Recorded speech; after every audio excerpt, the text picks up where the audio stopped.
À la une au menu ce soir, le Casa Sport qui se rapproche de plus en plus du titre de champion en Ligue 1 sénégalaise. Malgré le nul concédé face à l'US Gorée, ses poursuivants immédiats que sont Génération Foot et Jaraaf n'ont pu faire mieux que le leader ce week-end en championnat. Aliou Cissé publie sa liste ce vendredi pour le prochain rassemblement des Lions, des champions d'Afrique. De nouvelles têtes sont annoncées dans la tanière. On s'arrêtera sur ces profils qui pourraient apporter un souffle nouveau aux Lions du Sénégal. Pendant ce temps, Boubacar Kamara tourne le dos au Sénégal. Le nouveau joueur d'Aston Villa a décidé de répondre à la convocation de Didier Deschamps. Et puis en fin de magazine, nous parlerons de Pisma avec Mario Pert qui reviendra sur la 13e journée des courses hippiques. Voilà le sommaire de ce magazine. Tout de suite le développement.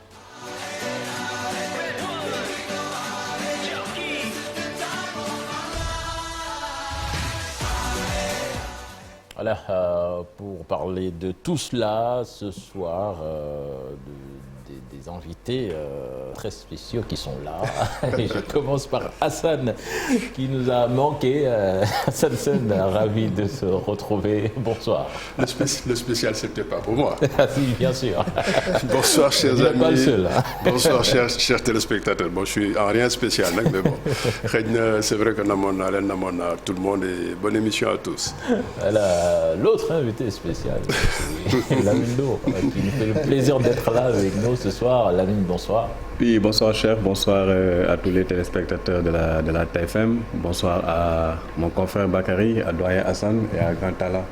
Bakary qui est spécial également, notre ami. Bonsoir Bakary. Bonsoir chef, bonsoir à toutes et à tous. Ravi de retrouver ce charmant plateau qui nous a tous manqué. C'est vrai que ça fait un bon bout de temps que je ne suis pas revenu, mais c'est avec un grand plaisir que je me retrouve parmi vous pour débattre de l'actualité sportive du Sénégal. Voilà. Merci. Bon, lui, quand même, on est tous d'accord. Hein. C'est le monsieur très, très spécial. Merci du compliment. Voilà, bonsoir Tala.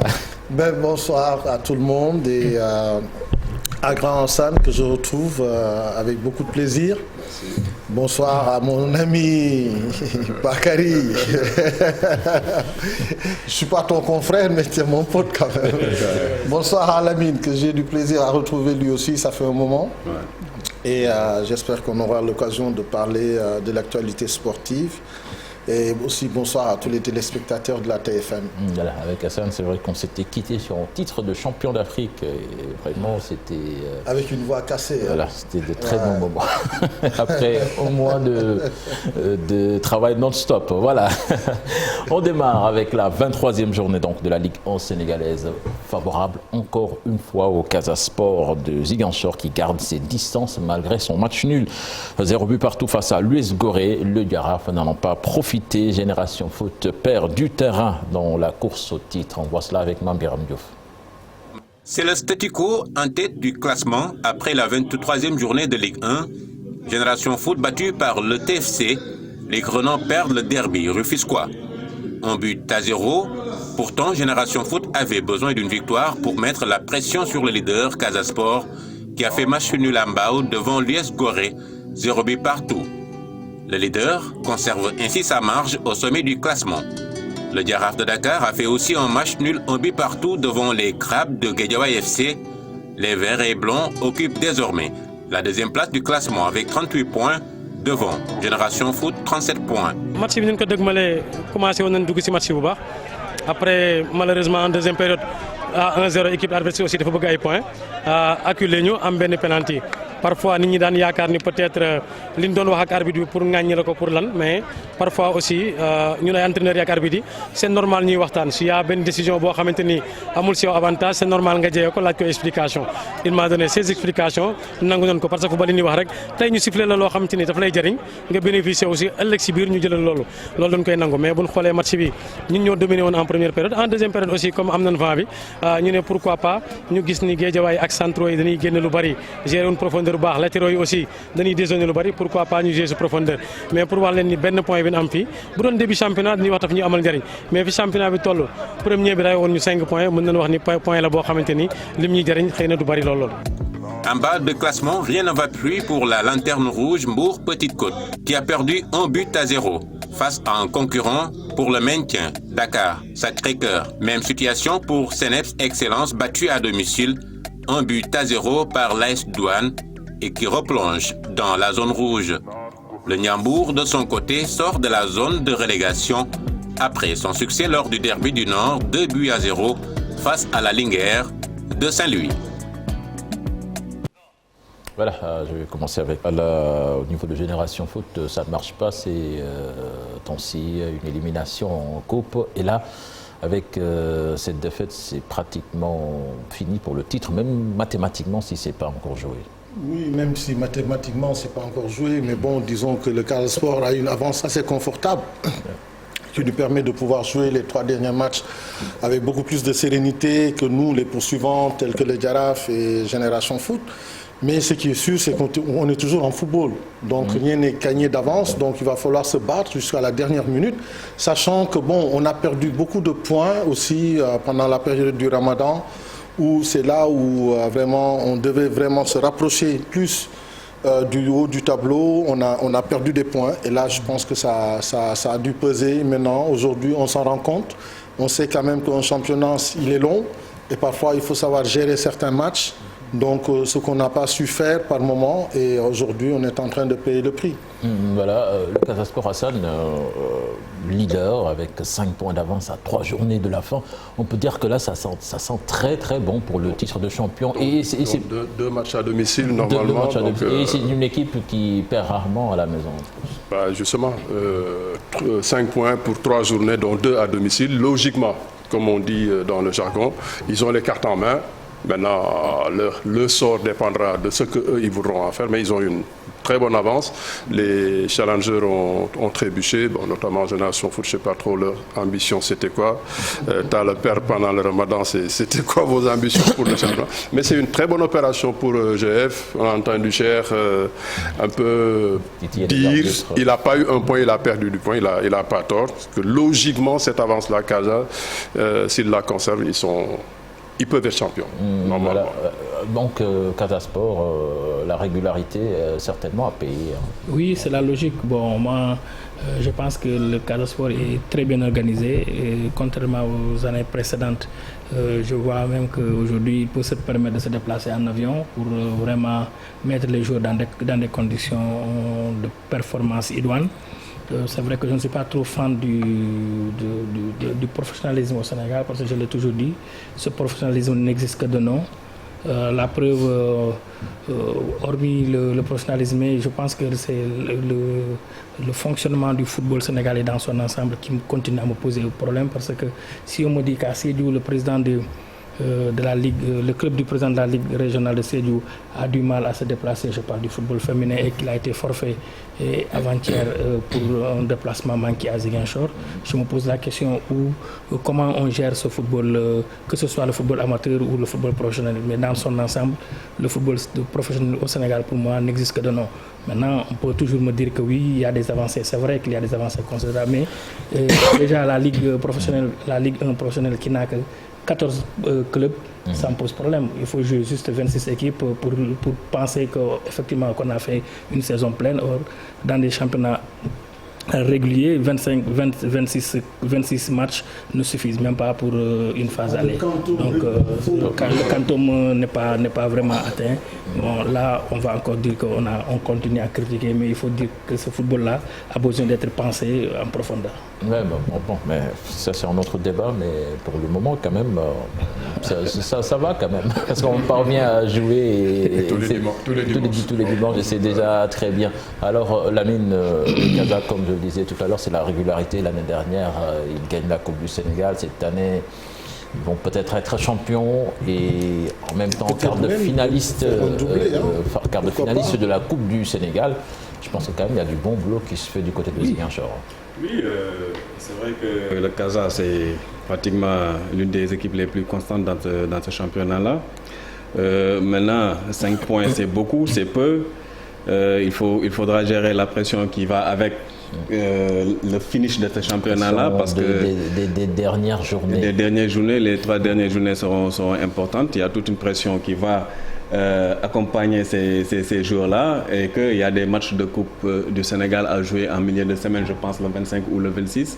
Donc c'est un calendrier qui est assez rapproché. Donc il faudra avoir un groupe élargi d'abord pour pouvoir faire souffler les cadres là et pouvoir finir le championnat sur un bon rythme. Mais sinon, voilà, c'est un couteau suisse. Hein.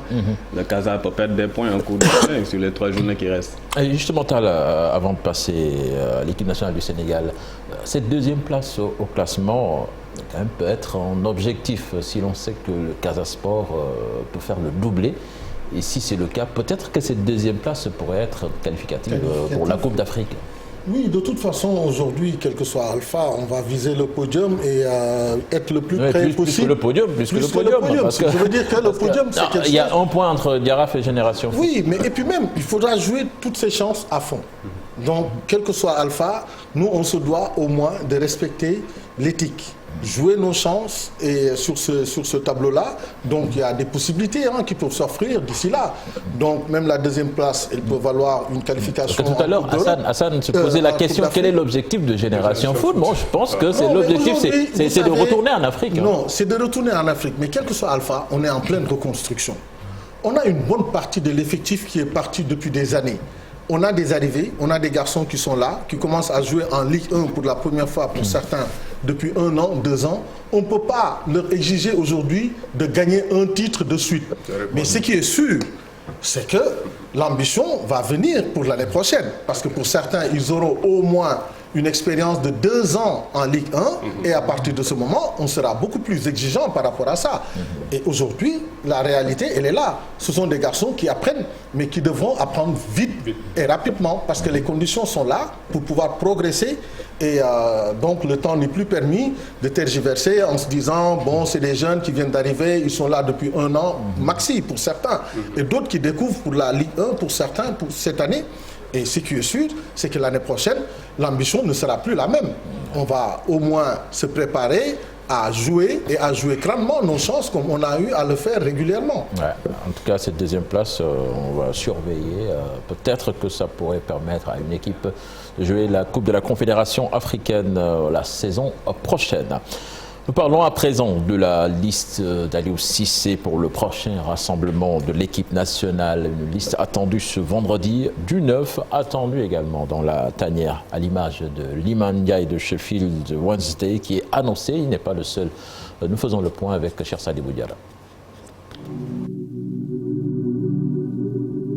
Du 109 dans la liste des Lions qui va être publiée le 27 mai prochain par le sélectionneur Aliou Cissé. C'est fort probable avec les indisponibilités de Saliou Ciss, Bamba Dieng, entre autres. Pour les remplacer, 3 noms reviennent souvent. En premier, le franco-sénégalais Iliman Ndiaye, un milieu de terrain offensif de 22 ans qui évolue en Angleterre. Grand bourlingueur, le natif de Rouen, qui a fait un bref passage à l'Académie Dakar Sacré-Cœur, brille sous les couleurs de Sheffield United en Championship depuis une année. Vif et excellent dribbleur, Iliman Ndiaye, un artiste sur une pelouse, a inscrit 7 buts et délivré 2 passes décisives en 32 rencontres cette saison. Celui qui ne cesse de déclarer sa flamme à l'équipe nationale du Sénégal a marqué un but à la Maradona face à Fulham en décembre dernier pour dire son talent sans limite.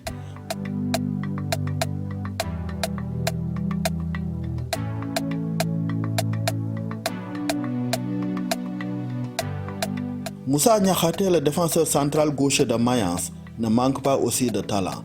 Né à Roubaix en France, il y a 26 ans, Niakhaté est un footballeur qui progresse depuis ses débuts à Valenciennes en 2014. Passé par Metz avant de rejoindre la Bundesliga en Allemagne, Niakhaté, 1m90, 82 kg, est en progression constante avec Mayence. Avec d'énormes qualités physiques et défensives, il séduit également par sa lecture du jeu. Un seul carton jaune récolté en 30 matchs cette saison. De parents sénégalais, Moussa Niakhaté, l'ancien international espoir français, est un leader naturel qui sait aussi marquer des buts. Le capitaine de Mayence, courtisé par de nombreux clubs, a inscrit 4 buts cette saison, dont un face au champion d'Allemagne, le Bayern Munich.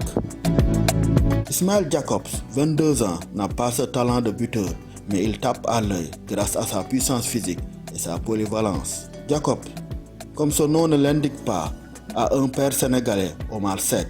Natif de Cologne en Allemagne, il débute sa carrière dans le club de cette ville en 2019.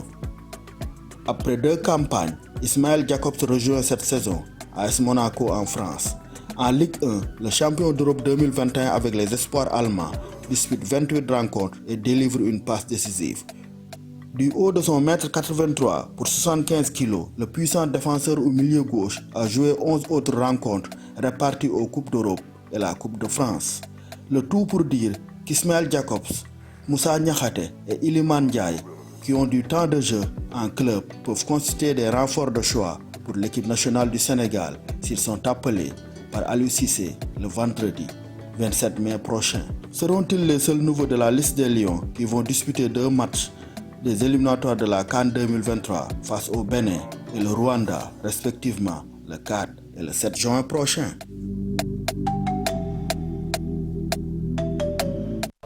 Voilà, ma première question, Hassan. Est-ce que c'est le moment d'ouvrir la tanière à quelques... Bon, c'est vrai qu'il y a les éliminatoires de la CAN, mais on pense surtout à la Coupe du Monde.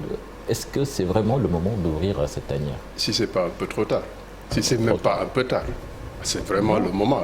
Moi, je pense qu'il faut penser, réfléchir, il faut penser. On s'arrête par la Coupe du Monde, on est monté à un niveau où, logiquement, le Sénégal devrait rester là-bas assez longtemps. Il faut tout de suite penser, amener de la relève. Je ne m'arrête pas au mondial, là, moi. Je ne parle vraiment pas de mondial ni de prochaine CAN, mais cette génération-là, logiquement, si on regarde bien, c'est des gens qui ont fait une bonne dizaine d'années. On ne peut pas continuer à jouer avec les mêmes jusqu'à 35 ans, 36 ans. Donc il faut forcément rafraîchir la tanière. Il a essayé régulièrement à Lyon, mais bon, beaucoup n'ont pas aussi donné satisfaction. Moi, je pense que c'est largement le bon timing et c'est largement le moment. Et ce qui me plaît encore, ce qu'on soupçonne ou ce qu'on entend, c'est des gens qui ont déclaré eux-mêmes leur flamme. On n'est pas allé... Oui, mais les gens disent que quand même c'est plus facile de courtiser une équipe qui va jouer la Coupe du Monde, qui gagne, qui joue. Moi, je préfère largement qu'on me courtise que j'aille courtiser. Parce qu'après, toujours c'est des, entre guillemets, des stand-by, on attend. Après, on en parlera forcément. On a des... C'est vrai que Liman, par exemple, lui, avait régulièrement déclaré tout ce qu'on a dit, vouloir jouer pour même le garçon en Allemagne, on a un peu essayé de le tirer vers la Côte d'Ivoire. Il a dit non, moi je suis sénégalais. Ça, c'est des gens qui nous ont déclaré, eux, leur flamme, ce n'est pas des gens que nous on courtise. Moi, je pense que c'est important, ça. Voilà, donc une cure de jouvence, ça ne fait pas de mal. Ça ne fait pas de mal, mais bon, quelque part aussi, il ne faudrait pas qu'à chaque fois que quelqu'un nous déclare sa femme, qu'on doive l'appeler après en équipe nationale. Donc pour moi, l'équipe nationale, c'est la consécration, comme j'ai dit, dans la carrière d'un footballeur. Et il y a autant de jeunes Sénégalais qui sont passés ici, qui se retrouvent aujourd'hui en Ligue 1 ou Ligue 2 française, ou en Espagne, qu'on devrait pouvoir donner leur chance. Je penserais plus à un garçon comme Lamine Gueye, qui a eu à prouver par le passé quand même que c'est un garçon talentueux et qui joue aujourd'hui à Metz, qui a été prêté après par la suite au PFC, qui s'est blessé.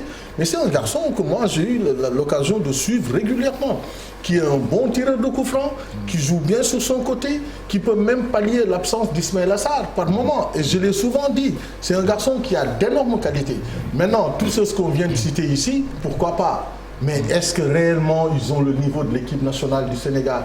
Est-ce que réellement s'ils vont venir, ils vont pouvoir s'immiscer dans le groupe plus facilement? Peut-être on va citer cas par cas. Par exemple, si on prend l'exemple du capitaine comment il s'appelle, de Mayence. Je pense que le capitaine de Mayence, quand même un des meilleurs défenseurs de la Bundesliga, on ne va pas dire qu'il n'a pas sa place en équipe nationale. Juste rapidement, il faut tenir compte de la forme du moment. Tu parles de la mine qui revient de blessure, qu'on a prêté. Donc, pour ceux qui sont en forme pour le moment, il est peut-être... Mais grand, il est bien de construire, il est bien de renouveler, mais il faudrait aussi penser quand même qu'on a des garçons qui sont partis d'ici, à qui on devrait pouvoir donner leur chance. Il ne faut pas tout le temps qu'on se focalise, pour moi, par rapport à ces binationaux. C'est bien, ce sont des Sénégalais, pour moi, il n'y a pas de distinction par rapport à ça. Mais ils ont donné des garçons satisfaction quand même lors de la CAN. Mais des garçons qui sont partis d'ici, il y en a plein, parmi les U17, U20, par exemple, de la génération des Pape Matar Sarr. Il y a des garçons aujourd'hui qui brillent. Il faudra aussi penser à eux et à un moment donné leur tendre la perche pour leur dire, écoutez, on ne vous a pas oublié. Il n'y a pas que les autres, mais vous aussi, vous en faites partie. C'est du social. Non, c'est même pas du social. C'est des garçons qui sont quand même talentueux. Ils ne partent pas à Reims pour faire de la figuration. Ils ne partent pas ailleurs non plus pour faire de la figuration. Ils ont été transférés et de par leur talent. Donc, il faut au moins songer et penser à cette relève-là. Mais ce qu'on a cité ici, je pense que si on les sélectionne, on ne dira pas que c'est des sélections de complaisance. Peut-être que tout à l'heure, c'est pas fini, la liste n'est pas finie. Il y a encore deux c'est bien de les tester et après on verra s'ils ont le niveau, on verra ou s'ils peuvent vraiment intégrer le groupe. Mais déjà en championnat, je pense qu'ils montrent des prédispositions quand même. Alors Bakary, déjà, qu'est-ce que tu penses de cette ouverture de la tanière, de ces joueurs qui vont intégrer? Et penses-tu que vraiment ça peut relever le niveau de cette équipe nationale? Oui, à mon avis, une équipe nationale a deux portes, c'est-à-dire une porte d'entrée et une porte de sortie. Aujourd'hui, je ne suis pas de ceux-là qui pensent qu'il y a une cour qui se... plutôt, il y a un événement qui est là, il faut gérer cet événement-là en fonction des gens que nous avons, non. Moi, je pense qu'aujourd'hui, Aliou Cissé tente d'ouvrir son équipe. Ça, c'est une bonne chose. C'est vrai que Cheikh Diarra, dans son élément, on a vu, il a parlé de 4 joueurs certainement, mais moi, je pense qu'aujourd'hui, parmi ces joueurs qu'il a cités, il y a 3 joueurs qui sont sûrs d'être sur la liste d'Aliou Cissé, c'est-à-dire c'est Liman Ndiaye, c'est Demba Seck et Alpha Djunkou. Ouais, je disais que c'est pas fini, après on va revenir sur ces deux-là. Je pense que ceux-là sont sûrs d'être sur la liste. Maintenant, par rapport à Niakhaté, effectivement, il a donné son avis et il a donné un avis favorable pour rejoindre l'équipe nationale du Sénégal. C'est vrai que son agent est plus ou moins réticent, il essaie de le retenir pour lui faire comprendre qu'il pourrait avoir une autre chance pour la France, mais le joueur lui-même a déclaré qu'il a déjà choisi. Il a dit qu'il veut jouer pour le Sénégal. Il est né vers Lille, il a fait toutes les équipes de la région de Lille, beaucoup d'équipes de la région de Lille, et il est bien suivi par le staff du Sénégal. Maintenant, dire que oui, il y a certains joueurs qui étaient ici, qui sont sortis du cru, c'est bien beau. Et Tala aussi a posé un problème de niveau de l'équipe nationale. Je pense que tous ceux-là dont on a cité ont bel et bien leur place dans cette équipe. Ils sont largement éligibles. Maintenant, ça dépendra du ceux-là qu'on a cités avec Cheikh Sadibou Diarra. Mais il reste 2 et on va en parler tout à l'heure. Mais ces 3-là, je pense que Djunkou, il n'est pas bien connu. Faut pas parler de Djunkou et de l'autre là. On en reparlera tout à l'heure. On va rester d'abord sur ces 3. Voilà. Donc il n'y a pas de souci. Donc je pense que Eliman Ndiaye, oui, tout le monde a vu qu'il a marqué 7 buts. Il a donné 2 passes. Il a fini fort. Il a fini fort. Ouais. Et donc il est régulier à un moment donné. Et ça aussi, je pense que c'est une bonne chose. Nous avons vu à la Coupe d'Afrique, nous étions tous là, que l'équipe du Sénégal a gagné avec presque 17 joueurs. Et ils étaient 27. Les autres, on ne va pas dire qu'ils ne servaient à rien. Au contraire, c'est une équipe aussi. C'est en dehors comme sur la pelouse. Ceux-là, Aliou Cissé, pour cette année, il n'a pas eu de problème d'ego. Donc tous ces joueurs ont accepté leur statut. Ceux qui sont sur le banc ont accepté qu'ils sont sur le banc, qu'ils doivent être sur le banc. Et leur rôle, ce n'est pas de compléter, c'est de jouer leur partition à chaque fois qu'on aura besoin d'eux. Et je pense qu'ils ont fait avec brio. Maintenant, ces joueurs-là qui sont ciblés aujourd'hui, je pense qu'ils savent qu'ils viennent dans une équipe qui est déjà en place. Ils ne vont pas venir en villégiature, loin de là, mais aussi ils ne sont pas venus pour perturber la hiérarchie qui est établie. Ils vont petit à petit se fondre dans le moule pour que la mayonnaise puisse prendre, afin que l'équipe du Sénégal continue, n'est-ce pas, à rester au firmament du football africain. Aujourd'hui, nous sommes champions d'Afrique, tout le monde s'en glorifie, mais il ne faut pas oublier que dans un an, il y aura encore une autre échéance. Et nous avons, Aliou Cissé a compris que pour que son équipe puisse rester à ce niveau-là, il va falloir qu'il ouvre les portes aux jeunes. Lamine, on va s'intéresser au profil. Par exemple, un joueur comme Eliman Ndiaye, qu'est-ce qu'il peut apporter à cette équipe nationale du Sénégal? Bon, quand on le voit jouer, on sent que c'est un joueur créatif quand même. Et quelque part, ça nous avait fait cruellement défaut durant cette première partie de la Coupe d'Afrique des Nations. J'ai une autre question. L'autre aussi, Jacob, en arrière-gauche. Un arrière-gauche, là, Saliou Ciss, c'est vrai.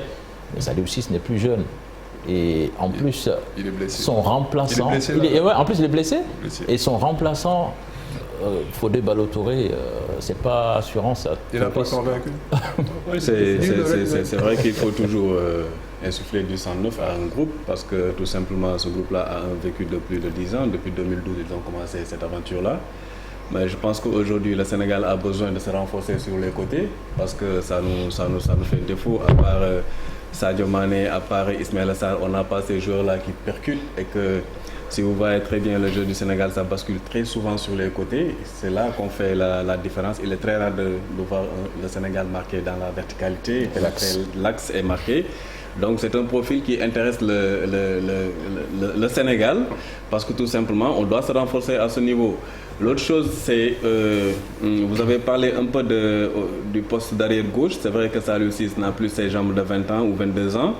Mais également, il a été énorme lors de la CAN. Il a été énorme lors de la CAN, mais après la CAN, ces 2 dernières sorties, ça a laissé à désirer. Saliou, c'est le jour comme la nuit. Il peut te sortir des prestations de très haut volet. Après, le lendemain, il retombe dans ses travers. Mais je pense que ce poste-là mérite d'être concurrencé parce que Ballo-Touré, qu'on avait pensé apporter cette plus-value-là, n'a pas encore donné la pleine mesure de son talent, s'il a ce talent-là, parce que tout simplement, on l'a vu jouer. Je pense également qu'il y a une solution en interne qui s'appelle Youssouf Sabaly qui peut toujours dépanner à gauche et fixer toujours Bouna Sarr à droite. C'est des combinaisons qui s'offrent à Aliou Cissé. Mais je pense qu'aujourd'hui, le Sénégal a réellement besoin de se renforcer sur les côtés et de chercher un tueur également. Parce que tous les profils qu'on a montrés ici, c'est un joueur défensif, un défenseur central et quelqu'un qui sort un peu sur les côtés. Alors que voilà, si on travaille sur les côtés, alors qu'à la réception, il n'y a pas ce tueur-là pour mettre le ballon au fond, ça revient à zéro. Ça revient à zéro. Bon, alors, tout ce qu'on a cité, ce qui me plaît le plus, c'est parce que c'est des garçons qui jouent régulièrement dans leur club. Au moins, il y a ça. Et ils performent. Et ils performent aussi. Et puis même, ils sont titulaires, cher. Parce que dans le passé, on a fait venir des expats, mais bon, qui n'étaient pas non plus titulaires. Et on a besoin de garçons qui compétissent régulièrement et qui donnent vraiment raison à l'entraîneur de pouvoir les sélectionner plus tard. Et ça, c'est un aspect très important. Un garçon qui compétit et l'autre qui ne compétit pas, il n'y a pas photo. On s'en est rendu compte.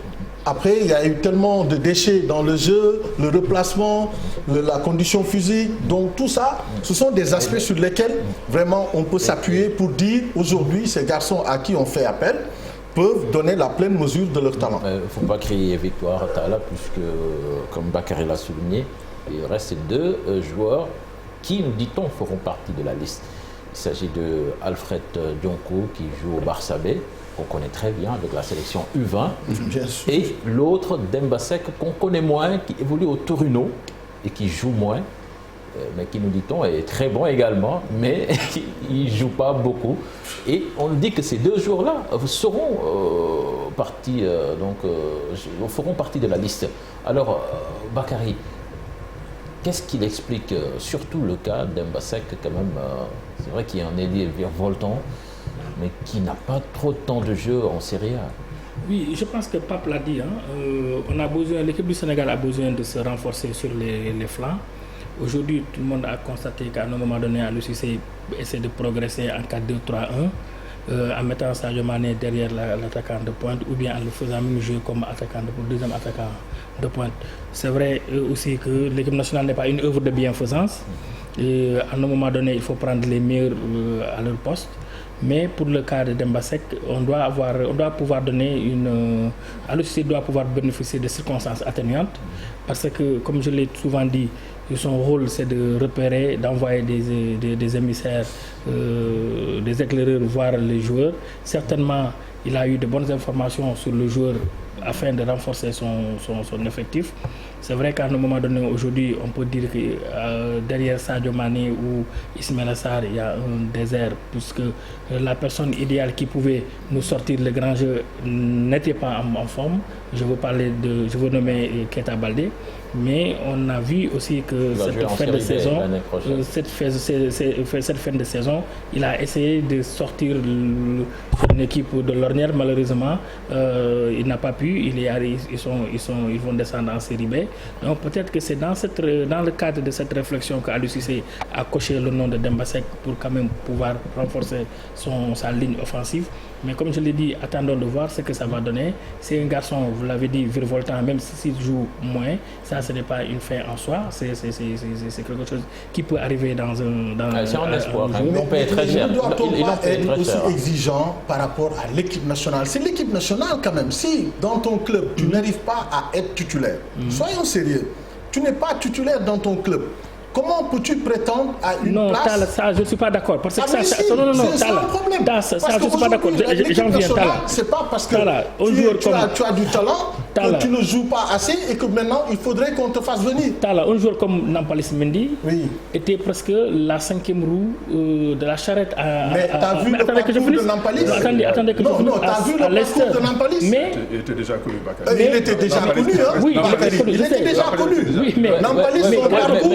Sauf que ce Demba Seck là, quelque part, c'était pas gagné pour le Sénégal, hein, parce que je pense qu'il est aussi sélectionnable pour l'Italie. Peut-être que si on le laisse et qu'il explose l'année prochaine. Mais peu importe, l'essentiel c'est qu'aujourd'hui, l'équipe nationale, avec les joueurs qu'on a, avec le parcours qu'on a, depuis 4 ans, on est soit en quart, en finale. Donc si quelqu'un doit venir, il doit apporter une valeur ajoutée vraiment considérable. Maintenant, le fait de dire que le garçon il est talentueux, il y a tellement de joueurs talentueux dans la diaspora que si on regarde que ça comme critère, franchement, on va avoir la tonne et le quintal là. Si, quand même. C'est vrai, hein, parce que... Non, arrêtons un peu, quoi. Soyons beaucoup plus exigeants. On est quand même champion d'Afrique.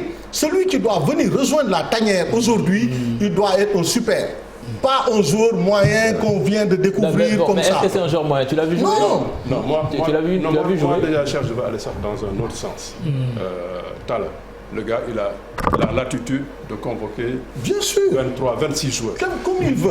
On a régulièrement convoqué du monde, excuse-moi du terme, si on veut être un peu dur comme toi, qui n'ont quasiment servi à rien. Ça, on l'a déjà eu. Maintenant, moi, dans ce truc-là, cher, le mérite, je le donne au staff qui ne se contentent pas de dormir sur ses lauriers. Ils sont allés chercher, ils sont allés funer. On nous parle d'une pépite. Il y a de la place pour quand même voir. Mais bien sûr. On a une double confrontation. Oui. Le bloc est là, l'équipe est là. Tu peux quand même te donner les moyens de voir ce qui peut te servir pour demain. Maintenant, ce que tu dis aussi, ce que tu dis à un moment, je suis en train de penser que tu es un peu trop dans le passé. Ce qui faisait que cette équipe nationale... Comment ça dans le passé? Non, attends. Attends, quel passé? Ça c'est moi qui pense comme ça. L'équipe nationale, régulièrement, des gens ont fait gagner leur équipe le dimanche. Les portes étaient difficiles à ouvrir. Mais cette équipe nationale d'aujourd'hui, on a vu quelqu'un sortir de là incognito, partir et tout de suite avoir... On n'a plus cette grosse je sais pas, man. Grosse quoi? Attends, Hassan, on parle de football, de garçons qui sont là, qui jouent régulièrement dans le championnat. Est-ce que le garçon dont on parle, qui est aujourd'hui sélectionnable, c'est bien? On ouvre les portes, c'est bien. Qu'on rajeunisse l'équipe, c'est bien. Mais pour moi, quelqu'un qui vient à l'équipe nationale, il doit avoir le costard d'un titulaire chez lui, d'abord, qui joue régulièrement, qui brille dans son championnat. Je veux juste qu'on s'entende sur un truc. Il n'y a pas 23 personnes qui ferment les portes. Mais pourquoi pas? Mais par exemple, moi, la première fois que j'ai vu le Roi Sané sur les couleurs de Schalke, il n'était pas titulaire. Il jouait de bout de match. Mais en ce moment-là, tu aurais pu le sélectionner en équipe nationale. Non, je compare par rapport à Seck. Peut-être que l'année prochaine, personne ne va se poser la question. Mais ce gosse-là, pourquoi on l'appelle en équipe nationale? On ne sait jamais. Peut-être l'entraîneur veut le voir à l'œuvre. Ouais, moi je pense que cette équipe-là souffre d'un milieu gauche percutant. Parce que voilà, les deux percuteurs qui sont sur les côtés. C'est excès de qualité. Je ne suis pas dans le secret des vestiaires. Peut-être c'est le profil qui a poussé le staff technique à aller chercher ce gosse-là. Parce que nos deux percuteurs, c'est des droitiers qui coulissent. à gauche. On l'a essayé avec Santingom, qui était là, le même profil que Seck. Ça n'a pas marché parce qu'il y avait des circonstances qui ont fait que Santi ne jouait pas au FC Nantes. Après, Aliou Cissé, avant Santi, il avait dans son projet inclus Amad Diédhiou de Getafe. Qui avait ce même profil-là. Après Amad Diédhiou s'est blessé, il est sorti du groupe. Aujourd'hui, s'il a pu trouver un gosse qui s'identifie un peu à ce profil d'Amad Diédhiou et de Santi, pourquoi pas l'essayer après, voilà. Moi, je l'ai vu. Moi, je l'ai vu jouer et techniquement, c'est très fort. C'est très fort de la tanière. Je suis pour l'ouverture.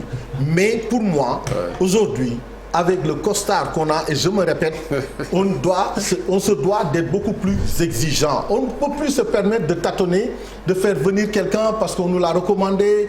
Non, on doit être sûr. On doit jouer. Voilà. On ne dit pas qu'il ne joue pas au Torino. Non, il joue, mais il n'est pas titulaire, mais il joue. Tant mieux. Maintenant, s'il donne satisfaction à sa venue, mais tant mieux pour nous. Mais l'essentiel, c'est que ce soit des garçons qui jouent régulièrement. On en a besoin. Aujourd'hui, on se doit d'être beaucoup plus exigeant. On a un titre à défendre. On se doit aujourd'hui d'aller en Coupe du Monde avec plein d'atouts en se disant qu'on peut aller même titiller les plus grands et aller jusqu'au dernier carré. C'est ça aujourd'hui. C'est un gamin qui a l'âge olympique, 21 ans, et il sera avec un autre gamin qui a déjà fait ses armes en équipe nationale, mais qui joue au Barça B. Est-ce que cette convocation également te pose problème? Dès l'instant qu'aujourd'hui, pour nous, Sénégalais, on accepte tout ce qui nous tombe dessus parce qu'on nous dit le garçon il est bon, mais tant mieux, allons-y. Parce que l'équipe nationale, c'est la consécration dans une carrière. On convoque quelqu'un parce qu'il aura vraiment donné satisfaction en Ligue 1. On l'a vu jouer, on se dit aujourd'hui ce garçon-là, il nous marque 7 à 10 buts ou 12 buts en moyenne. S'il vient aujourd'hui, on applaudit des deux mains. Mais quelqu'un qu'on découvre et qui joue en Barça B, on nous recommande. Mais sauf qu'on ne le découvre pas. Je pense que viens, si tu peux nous montrer les images d'Alfred Dionkou. Il connaît bien la tanière. On le connaît. Il vient mais on le connaît. Chez les U23 comme en équipe nationale A.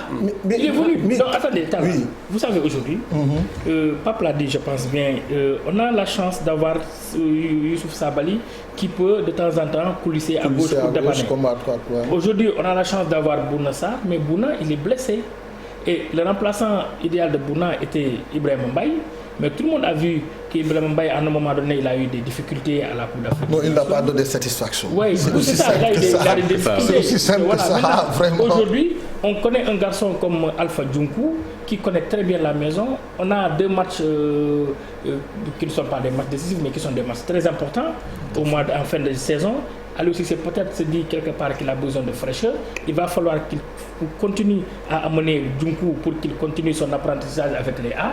Cela ne fait pas de lui un titulaire indiscutable, mais quand même il ne viendra pas aussi pour prendre la place. Il a fait ses classes. Mais il a fait ses classes. Je pense que quand même ce n'est pas. Il joue au Barça B aujourd'hui. Il était avec les jeunes de Manchester City. Je pense que c'est une bonne chose aujourd'hui qu'il continue son apprentissage avec l'équipe A. Maintenant, par rapport, comme je l'ai dit, l'équipe nationale n'est pas une œuvre de bienfaisance et Demba Seck n'a nullement été recommandé à Aliou Cissé. Moi, je pense que, comme l'a dit Pape, il faut jeter un coup d'œil sur le jeu de ces garçons. Si vous ne le connaissez pas, je vous invite d'aller le consulter. Je l'ai vu jouer. Voilà, mais donc aujourd'hui, on ne va pas dire on ne va pas dire qu'il n'est pas bon. On ne va pas dire qu'il n'est pas bon. On n'a pas dit qu'il n'est pas bon, Bakary. Non, on ne parle pas de ça. On parle de l'équipe nationale. On n'a pas dit que le garçon n'est pas bon. Loin de là. Non, tu as dit qu'il n'est pas titulaire dans son équipe. Mais Cheikh t'a donné un exemple. Moi, quand j'ai vu l'autre l'a joué, comment dirais-je, Leroy Sané jouer, quand il était à Schalke 04, c'était lors d'un match amical Red Bull Salzbourg Schalke 04. Le garçon, il a joué 10 minutes, mais quand je l'ai vu jouer, juste ses touches de balle, tu sens nettement que il t'a convaincu. Et l'autre chose sur ces 3 joueurs-là, ils ont tous des qualités offensives. Or, derrière, le Sénégal est une équipe qui sera attendue. Le Sénégal, face à l'adversaire, il ne va pas se découvrir. L'adversaire ne va pas se découvrir. Donc, tu as besoin de ces joueurs-là qui peuvent percer ce bloc avec un peu de folie, de création, de créativité dans le jeu. Et ça nous manque dans mais dans l'animation offensive. Mais sauf que Tala pense à un garçon qui est snobé en ce moment. C'est qui? Lamine Gueye. Non, pas Matar. Même, il peut jouer un rôle aujourd'hui dans cette équipe nationale-là. Pas Matar Sarr. Par rapport à l'animation offensive. Tala, s'il te plaît, là aussi, il ne faut pas empiéter sur le conducteur, puisque par Matar, on va en parler tout à l'heure. Voilà, on se limite à demain. Bon, donc on attendra cette liste d'aller aussi. C'est vendredi pour les 2 matchs. Le Bénin qui va se jouer au stade Léopold Sédar Senghor et le Rwanda. Par contre, Boubacar Kamara, lui qui était attendu ou pressenti pour intégrer la tanière, mais Didier Deschamps est entré en action et a tout bouleversé. Le nouveau joueur d'Aston Villa va honorer sa première convocation chez les Bleus. On voit cela dans cet élément signé Mamadou Ndiaye.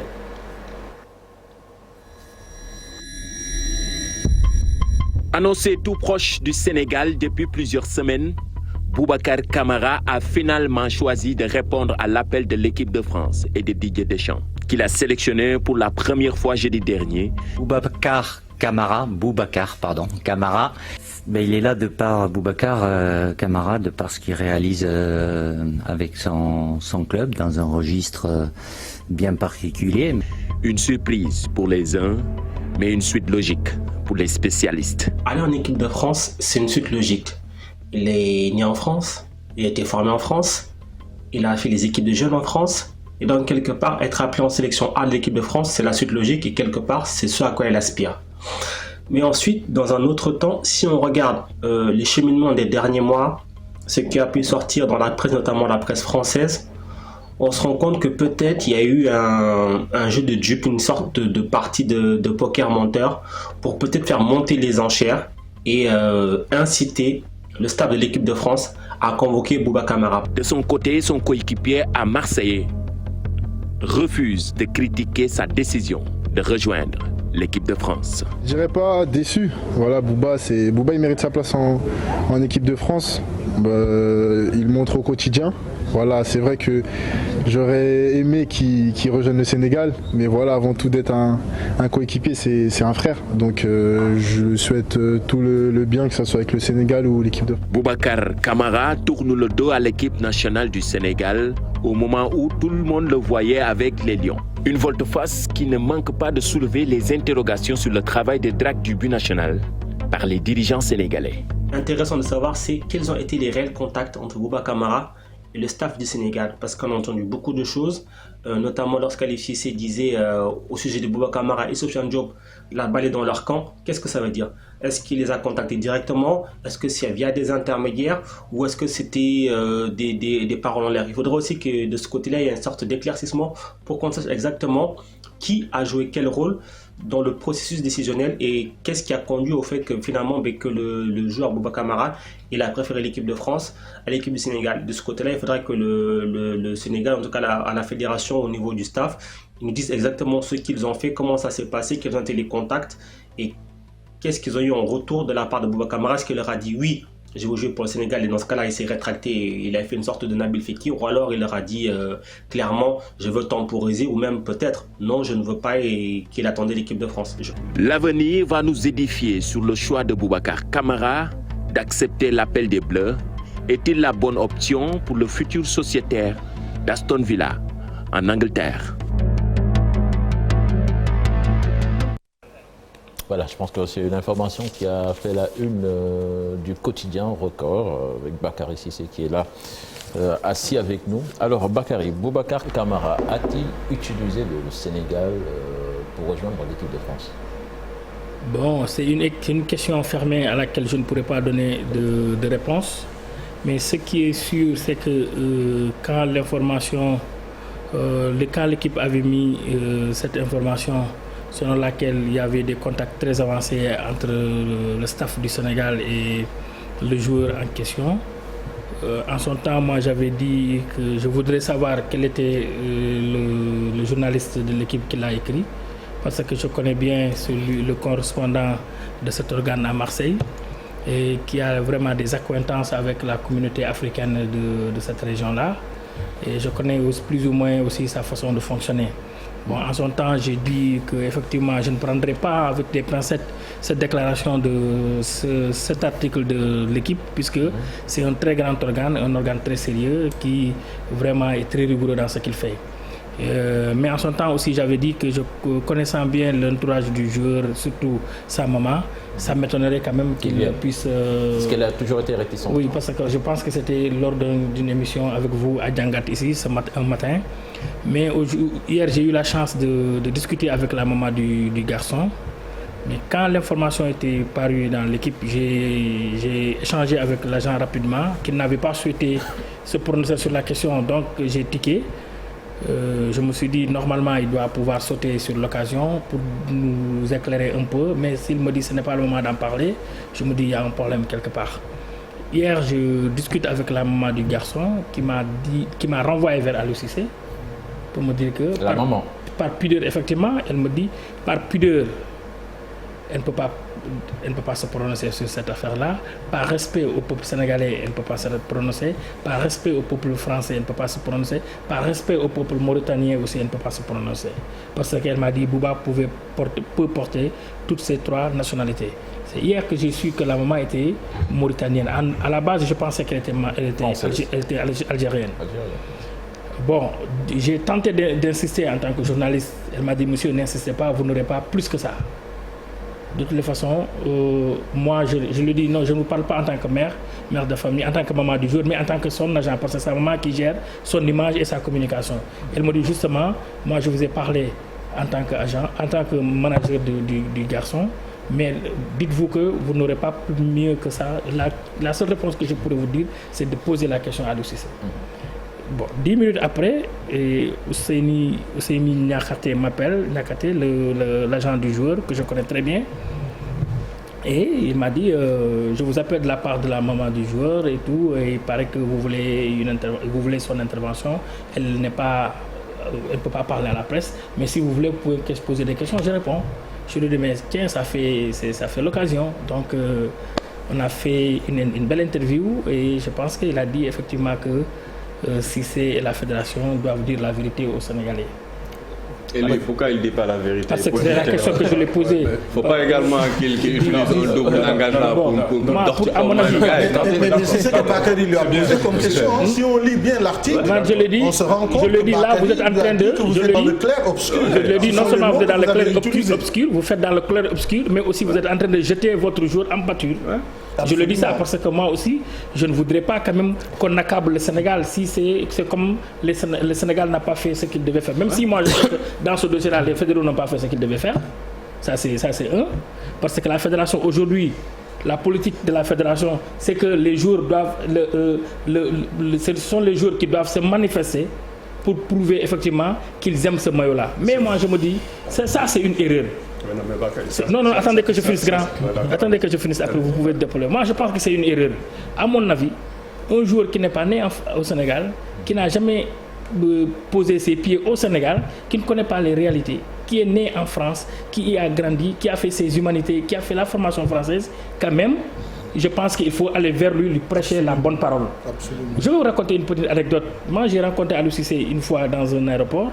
On discutait. Je lui ai dit, mais félicitations, j'ai eu l'entourage de Nampalys Mendy qui me dit qu'il sera là. Il m'a dit, oui, effectivement. Mais tu sais, Bakary, avec ces binationaux-là, moi, je suis très prudent.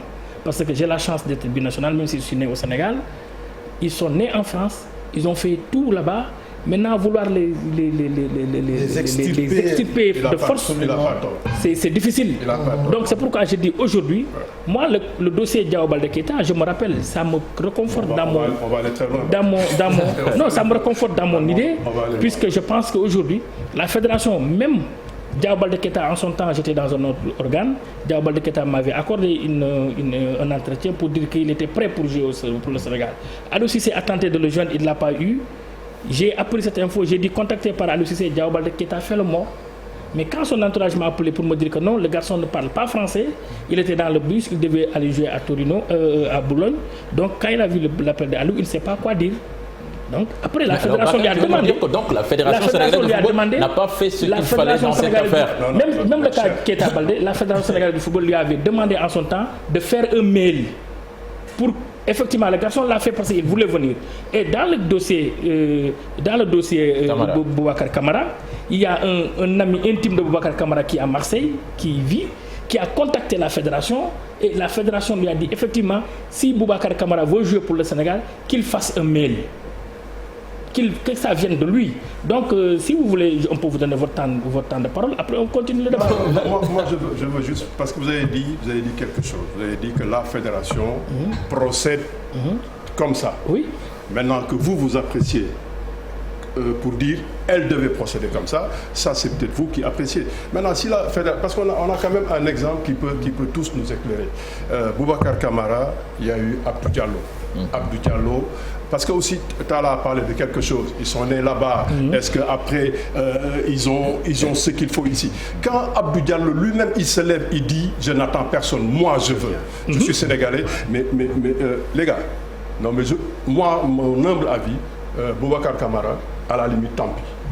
Le perdant pour moi c'est pas le Sénégal, parce que celui-là déjà moi de ce qu'on apprend de ses attitudes, de ses comportements et tout, c'est pas Abdou Diallo.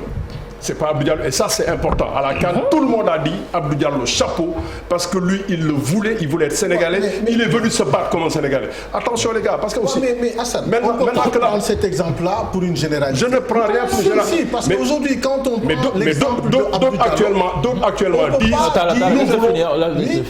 disent nous voulons... Tout à l'heure en entame j'ai dit attention qu'on évite d'aller draguer. Maintenant on a standy. Maintenant, on a une équipe qu'on désire, mais qu'on se fasse draguer, les gars. Boubacar Kamara, à la limite, il s'est jamais battu pour dire « moi, je veux ». À un moment, il a... Mais on l'a vu à la CAN en train de Hassan, non, je ne suis pas d'accord. Si c'est ça qu'il faudra faire pour venir en équipe nationale, je suis désolé, on n'aura personne parmi ces garçons nationaux. Parce que quelque part, moi, dans cette affaire de Boubacar Kamara, on aura Lian Ndiaye qui dit lui, il veut. Il ne faut pas prendre cet exemple-là pour une généralité. Il ne faut pas tous se comporter de la même façon qu'Abdou Diallo. Ça, il faudra en être sûr. Maintenant, ce qu'il faut, c'est qu'aujourd'hui, on a une shortlist où on doit pouvoir sélectionner, cibler des garçons comme ils l'ont fait pour, par exemple, dire maintenant par rapport à l'animation offensive, il y a tel secteur ou tel secteur où on doit essayer... On parle de ceux qui veulent et ceux qui ne sont pas sûrs. Le cas de Boubacar, il y en a d'autres qui sont mais maintenant, par rapport à cette affaire-là, mais laisse-moi finir. Par rapport à cette affaire-là, pour moi, si on se singularise sur le cas Boubacar Kamara, est-ce que l'équipe n'a pas eu à faire d'intox pour faire bouger les choses, parce que sachant... Pourtant, j'ai pas fini. Le journal, l'équipe. Si, l'équipe, le journal dont on parle. Mais si, parce que quelque part, après, il y a eu des journalistes français qui se sont rués pour demander ouvertement à Deschamps de convoquer très rapidement Boubacar Kamara. Parce que c'est ça l'historique. La petite parenthèse, quand on parle de vérité, moi je n'ai jamais entendu la fédération dire Boubacar nous a donné son avis. Je n'ai jamais entendu Aliou Cissé dire Boubacar, on l'a entendu via l'équipe. Il a dit que le jour a donné son accord. Via la presse française. Voilà, maintenant comment la fédération doit travailler comme elle travaille. Qu'on nous a donné et qu'on nous a servi. Ce qui fait qu'aujourd'hui, Bakary est allé directement à la source. Oui, mais ce qu'on cite là, la fédération et Aliou doivent nous dire quelle vérité ils ont à nous dire. Mais non, on n'a jamais entendu quelque part. Il faudrait reconnaître qu'à la fédération, on ne nous a jamais dit qu'ils ont fait les démarches nécessaires. De même qu'Aliou. Maintenant, ce qui est sûr, c'est qu'un garçon talentueux. Tout le monde le veut. C'est comme Kalidou Koulibaly quand il venait en équipe nationale du Sénégal. Deschamps même l'avait convoqué quelque part. Et on lui a dit, on lui a dit que le garçon a déjà... Mais si. Deschamps ne travaillait pas bien, il s'est planté. Même là, il a fallu qu'on le bouscule. C'est la rétrospective de tout ce qui s'est passé. C'est ça, c'est la réalité des faits. C'est 50 ans après. Mais ce n'est pas 50 ans. Je suis désolé. On parle des faits. Aujourd'hui, ça en fait partie. En conférence de presse, il dit on su Kalidou Koulibaly. Il était déjà en sélection du Sénégal. Mais donc, c'est ça la réalité des faits. Mais c'est même pas hors sujet, c'est le sujet actuel. On a des garçons qui sont là, qu'on a ciblés et dont aujourd'hui on se dit on aimerait les voir en équipe nationale. Mais c'est ça la réalité. Lamine, dans cette histoire, donc le Sénégal ne s'est pas assez mouillé donc, pour le faire venir, vous pensez?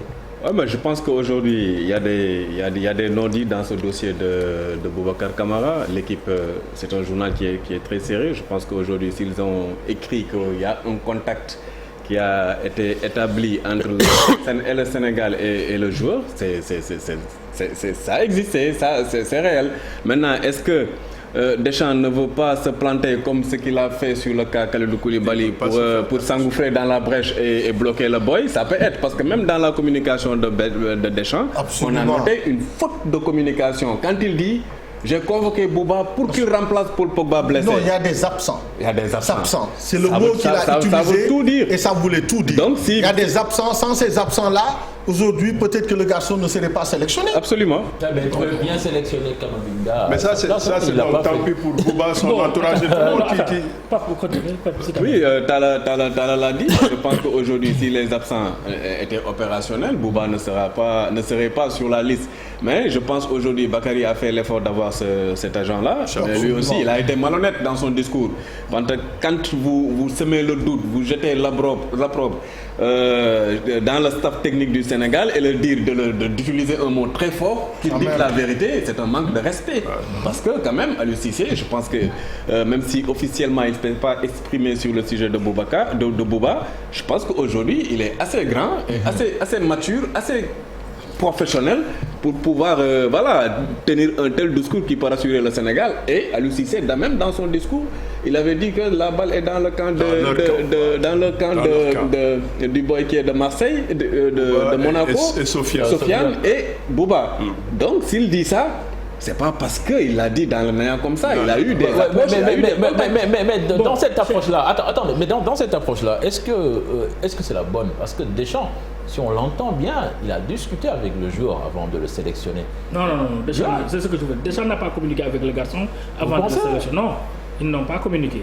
Deschamps n'a pas parlé avec lui. J'ai cru entendre ça. Non, ils n'ont pas échangé. Son discours. Ils n'ont pas échangé avant qu'il soit sélectionné. C'est ça l'erreur. Et bon, moi, comme je l'ai dit, je n'avais pas terminé. Hier, je voulais équilibrer mon article, mais après, vous savez, il y a cette solidarité corporelle entre journalistes. J'ai joint aussi Mathieu Grégoire, pour ne pas le citer, le journaliste qui est correspondant de Marseille, de l'équipe à Marseille. Mais quand même, ça, je suis obligé de le dire. Ces explications sont tirées par les cheveux. Comme je l'ai dit, je connais bien ses acquaintances avec la communauté africaine de cette ville-là. Je sais un peu comment elle fonctionne. Mais il m'a dit aussi une chose très importante, parce que quand vous parlez avec les gens, il faut quand même les écouter avec finesse. Il me dit non, je pense que c'est l'entourage de Boubacar Kamara qui n'est pas professionnel, qui nous dit une chose et vouloir le contraire. Ils essaient tout le temps de faire mousser, de faire des enchères de gauche à droite. Bon, ça ce sont les déclarations du journaliste que j'allais même mettre. Mais je me suis dit, autant comme le sujet est déjà clos, mais quand même que l'agent nous dise pourquoi ce jeu de yo-yo là entre le Sénégal et Boubacar Kamara. Maintenant, je veux juste rajouter une chose. C'est-à-dire que dès l'instant qu'il y a eu la liste publiée, en général, un garçon qui est sélectionné en équipe de France, il réagit de suite. Ouais. Et Boubacar a mis au moins 48 heures pour réagir. Et donc, nous tous, on a été interpellés pour nous dire, est-ce que réellement le garçon, il était très emballé maintenant, ou pas? Je me dis, est-ce que le garçon, effectivement, est-ce qu'il a parlé avec Aliou Cissé? Est-ce qu'Aliou Cissé a parlé avec son entourage? Parce que comme je l'ai dit, ce garçon-là, il est dans un carcan très difficile, où sa maman ne laisse pas ses agents travailler convenablement. Elle est au contrôle de tout. Donc aujourd'hui, est-ce que dès le départ, elle est emballée à l'idée de voir son fils porter la tunique sénégalaise? Ça, c'est une grande question et je ne suis pas sûr.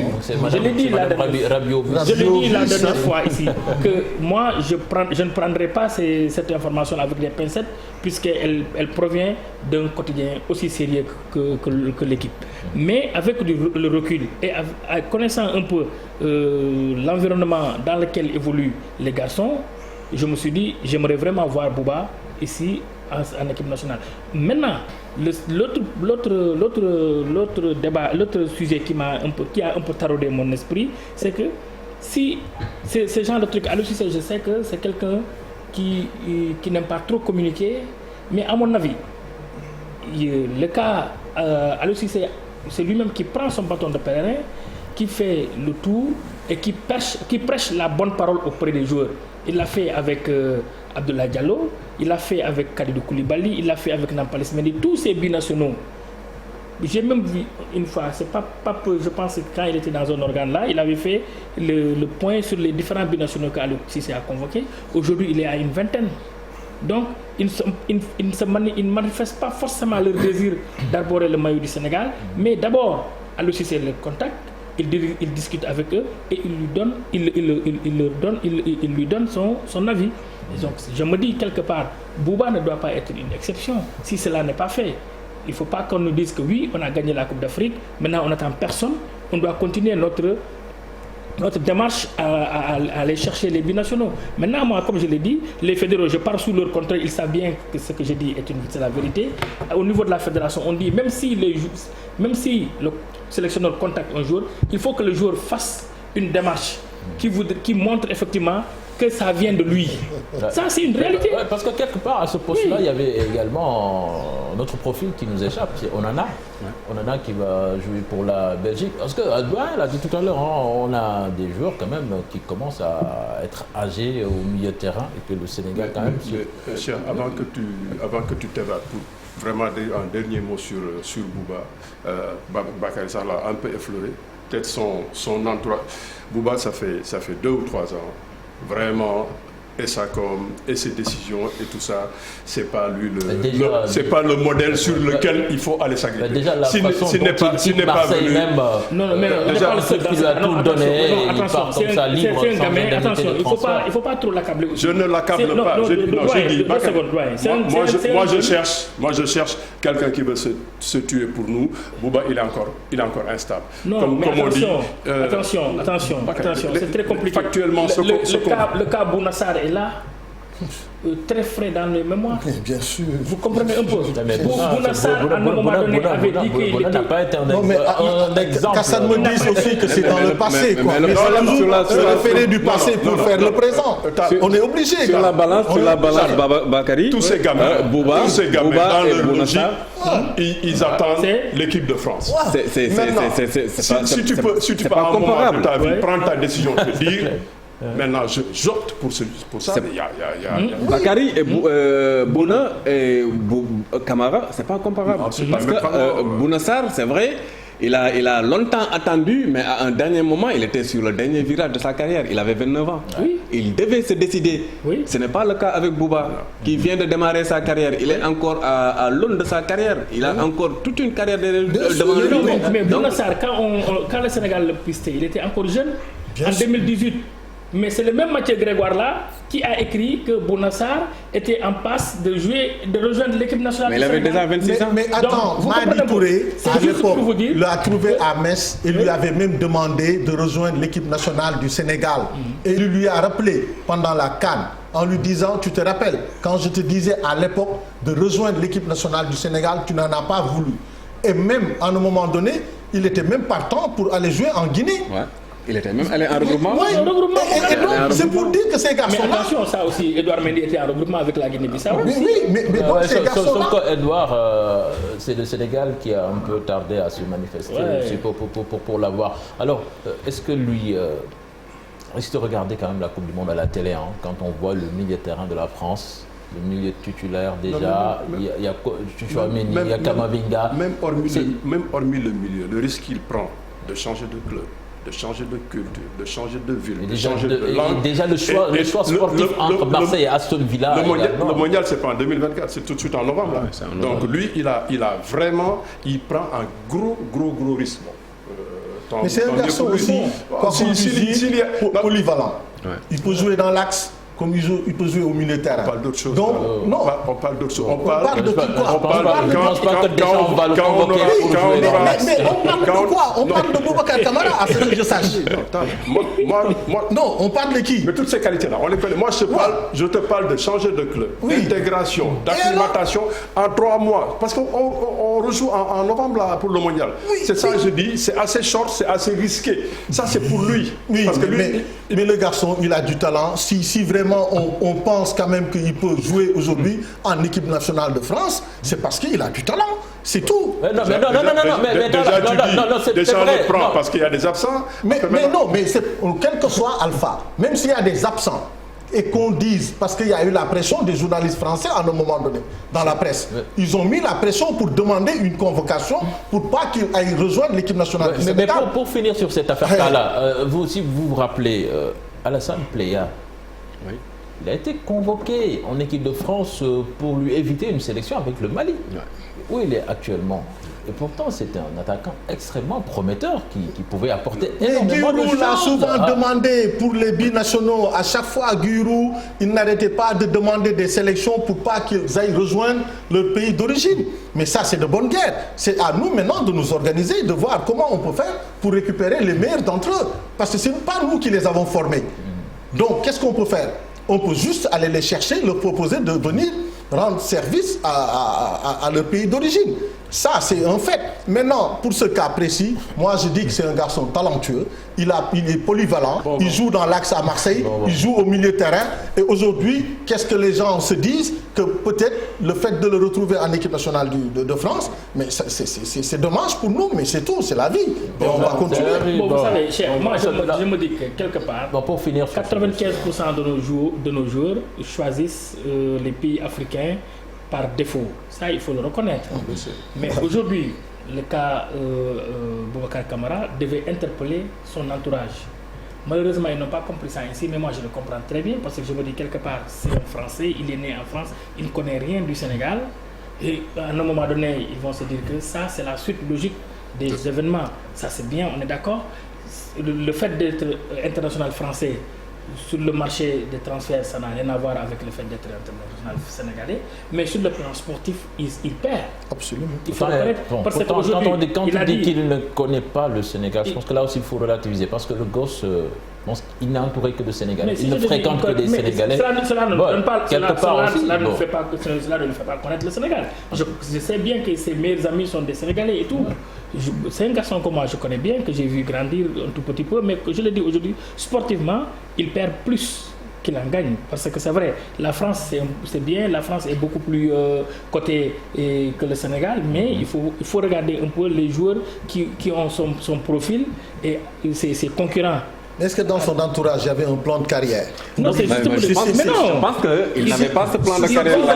Parce que Bouba, si tu l'as pas, tu ne peux pas non plus... Bouba, je me souviens, ces 2 dernières semaines ou 3 dernières semaines, il a alimenté la rubrique du Mercato. Oui. Il était même proche à signer pour l'Atlético de Madrid.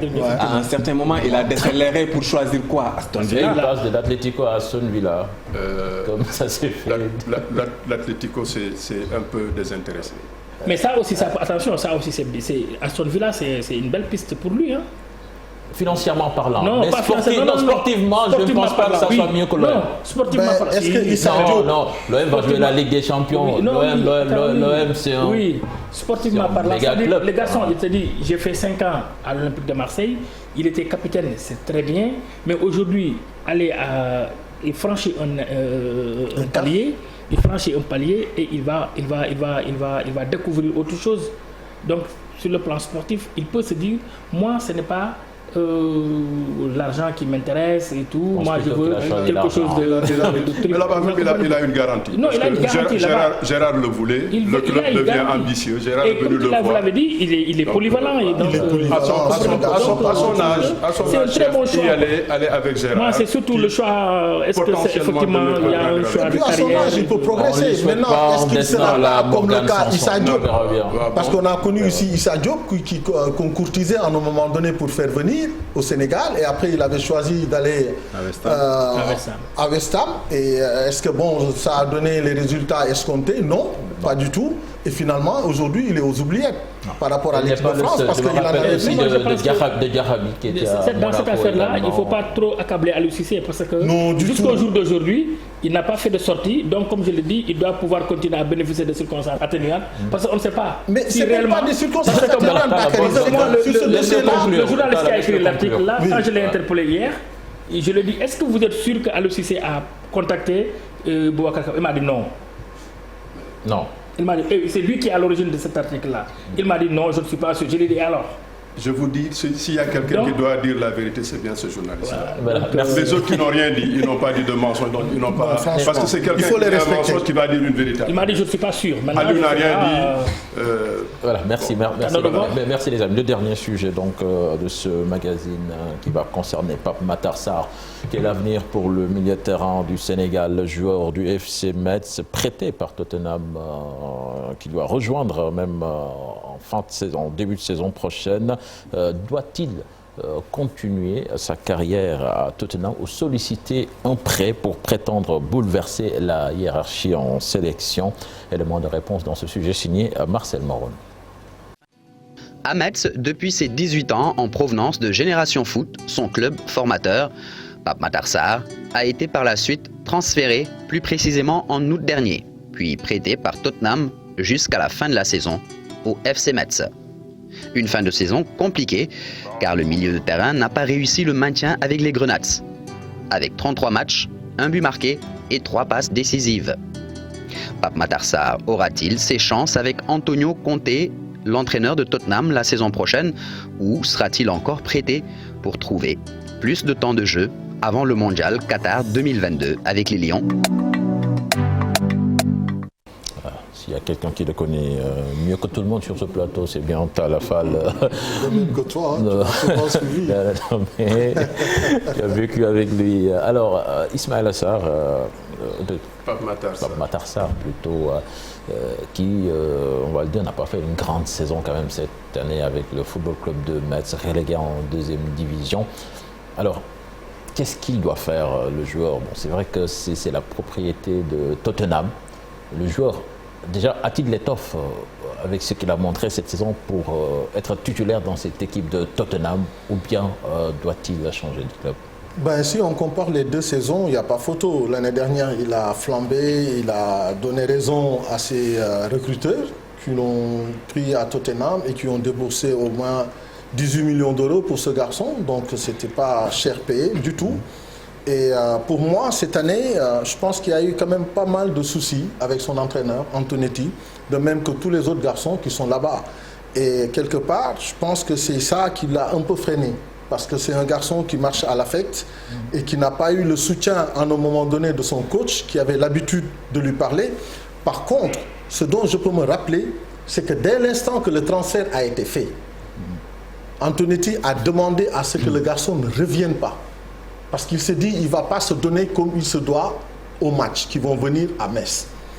Et ça je pense qu'il a eu après un comportement qui n'était pas vraiment très responsable de sa part. Parce que quand tu as un garçon qui est chez toi, avec qui tu communiquais, avec qui tu parlais régulièrement, tous les matins tu lui demandais de venir parler avec toi, dans ton bureau, tu lui donnais des conseils, tu lui faisais les remarques qu'il fallait pour pouvoir progresser. Si maintenant, entre-temps, il est transféré et que tu demandes à ce qu'il ne revienne pas, donc pour moi, c'est ça qui a un peu plombé le garçon, parce que mentalement, à un moment donné, on l'a senti très fragile. Il a fallu que lui-même, il aille voir son entraîneur pour lui demander, mais qu'est-ce qui se passe?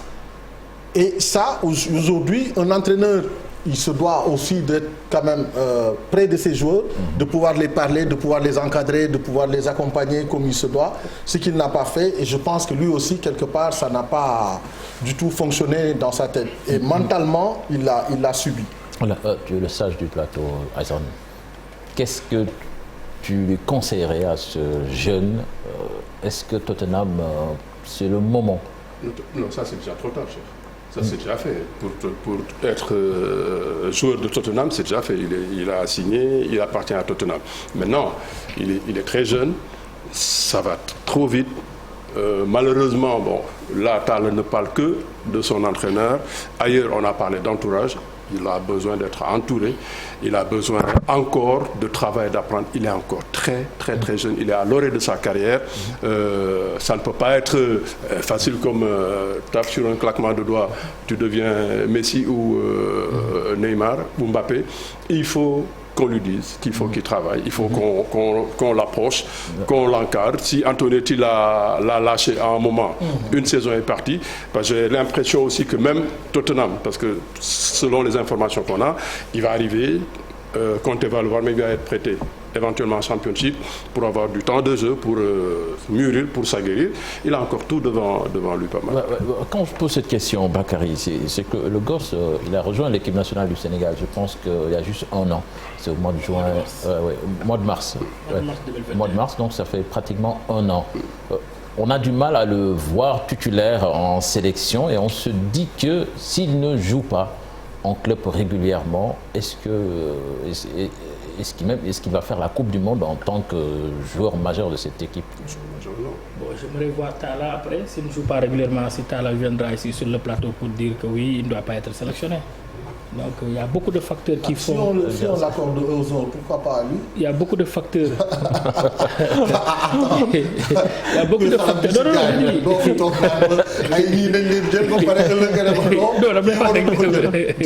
Il y a beaucoup de facteurs qui font quand même qu'un joueur est convoqué. Bon, c'est vrai que Pape Matar, il a cassé la baraque la première année à Metz.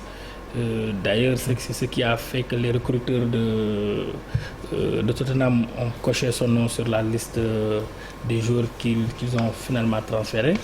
Aujourd'hui, ça ne s'est pas passé comme on l'aurait souhaité, mais ce n'est pas une fin en soi.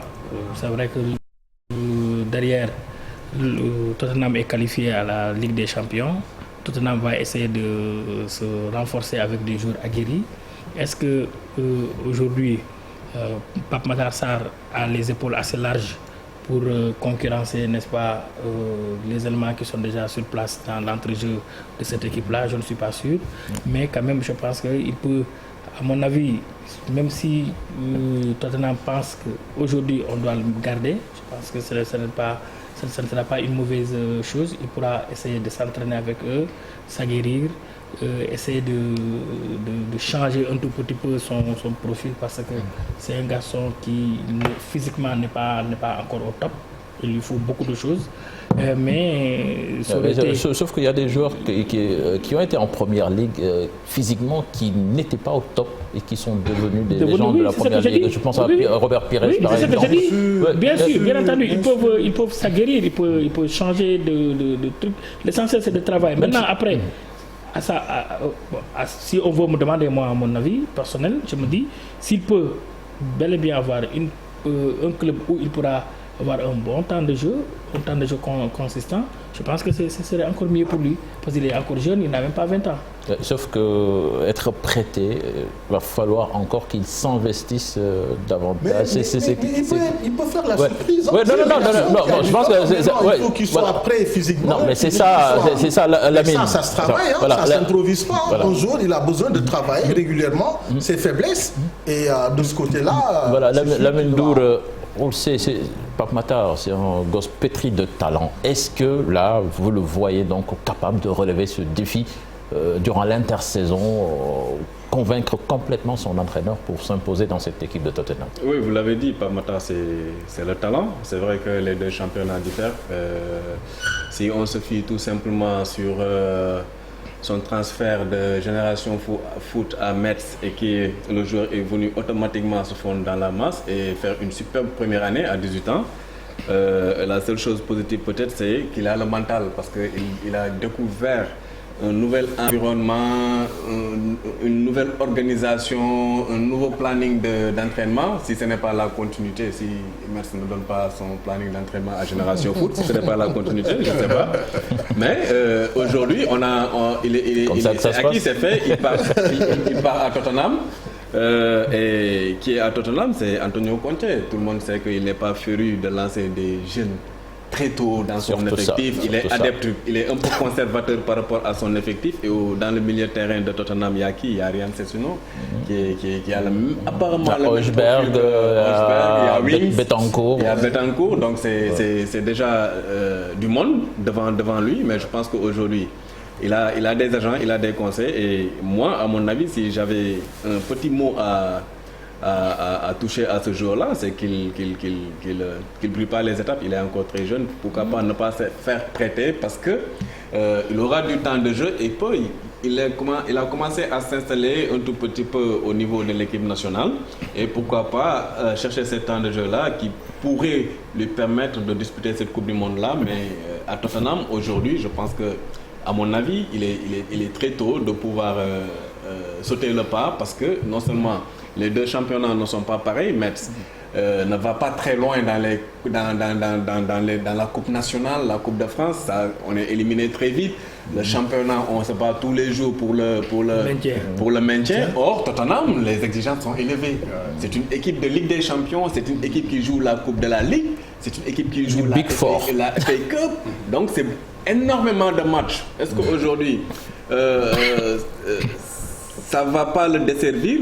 Je ne sais pas, mais l'histoire nous a montré que tous les joueurs sénégalais qui quittent la Ligue 1 française ou bien un autre championnat, intégrer directement la Première Ligue, c'est des blessures. Ouais, au bout de 3 mois, c'est des blessures. Un temps d'adaptation qui n'est pas... Le rythme est infernal. Ils ont où demander conseil. Ils ont un grand frère qui est là-bas, qui sait ce que l'exigence apporte là-bas. Il demande conseil. Tu as beaucoup parlé de talent. Dans le milieu, on dit le talent, c'est juste pour apprendre. Non, ça ne suffit pas. Ça ne suffit pas. You have talent to learn.